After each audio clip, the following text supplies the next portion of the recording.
হ্যাঁ অবশ্যই হ্যাঁ আমি যে গীতিকার সে তো অবশ্যই, কারণ আমি গানটা এত কষ্ট করে আমি প্র্যাকটিস করেছি, আমি গেয়েছি, আর তা আমাদেরকে বুঝলাম সে একটা লাইভ এসে সেই এদেশে বলছে আমি গাইতে পারিনি, আমি গাইতে পারি না তাই আমি অন্য কাউকে দিয়ে গাওয়াইছি, এরকম একটা কথা সে বলেছে। ঠিক আছে, তাহলে এটা একটা শিল্পী হয়ে, উনি তো একজন গীতিকার মানে একজন শিল্পী, শিল্পী হয়ে আমার কোথায় আঘাত করেছে আপনি কি বুঝতে পারতেছেন?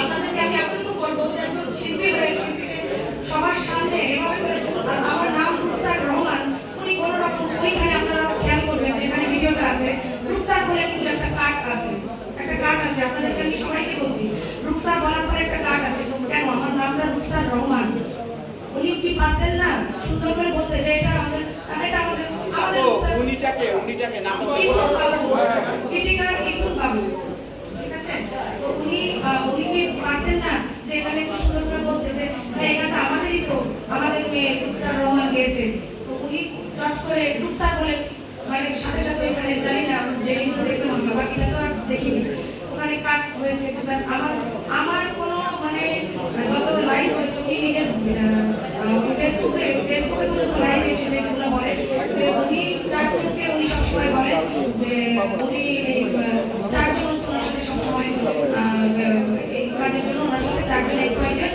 এরা হচ্ছে চারজন আছে, কিন্তু আমি কেন নেই? আচ্ছা, আরেকটা প্রশ্ন ছিল যে আপনি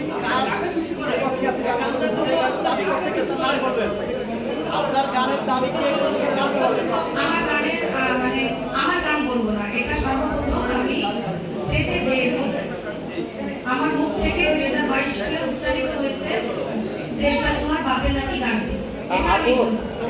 এই দাবিটা কার কাছে জানাচ্ছেন যে এটা একটা রাজনৈতিক দলের গান, দাবিটা কার কাছে জানাচ্ছেন?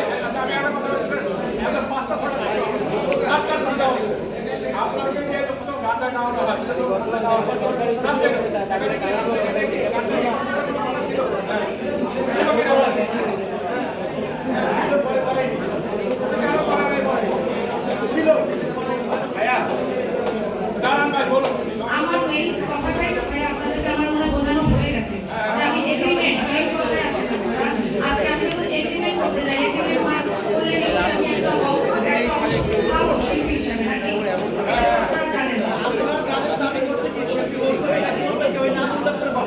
নামটা মনে বলেছি, আমি তো বললাম ভাইয়া যে নামটা আমি ভিডিওতে যেটা দেখেছি সেটা মৌসুমি বলেছে, এটা ঢাকা। ওকে, এটা বেশ মৌসুমি ভালো গিয়েছে, সেখানেও আমি বলছি না যে কাউকে মানে ছোট করে বলছি না, ঠিক আছে, আমাদের দেশটা স্বাধীন হওয়ার পর সবারই হাত ছিল, এটা মনে রাখতে হবে, কিন্তু আমার নামটা কেন হচ্ছে কেন, আমার কষ্ট, আমার নামটা কেন হচ্ছে কেন? আপনার দাবিটা কার কাছে? কথাই তো হচ্ছে না। আপনার দাবিটা কার কাছে? যেহেতু এটা একটা রাজনৈতিক দলের গান, দাবিটা কার কাছে? আমার দাবিটা বাবুদের কাছে যে আমার নামটা কেন হচ্ছে কেন? Thank you, thank you, thank you, thank you. আচ্ছা বলেন, আপনি বলেন। আমি আপনাদেরকে একটা কথা বলি ভাইয়া প্লিজ, আমি বলি যদি আপনাদের আর কোনো প্রশ্ন থাকে